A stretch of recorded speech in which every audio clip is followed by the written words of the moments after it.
Welcome back. Now, one element you're going to see on your left-hand side is called the brand kit.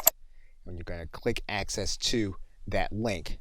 And this is an important enough element that even though it's part of Canva for work, that you will actually know what it is. What you're going to be able to do with your brand kit is to indicate to Canva what your brand colors are in this area. And what you can do here is you can indicate two colors. If you want to go up to a third color, you would need to upgrade to Canva for work. However, you can use two colors as part of your brand color palette. Now, one important aspect of the brand kit is that you can upload transparent versions of your logo, which again would give you access inside of Canva to use them along with your brand colors. You can also set your brand fonts.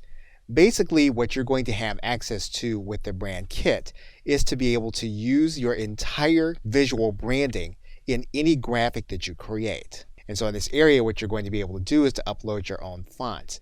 Once again, this is going to be part of Canva for work and could be something that you might consider important enough to upgrade for.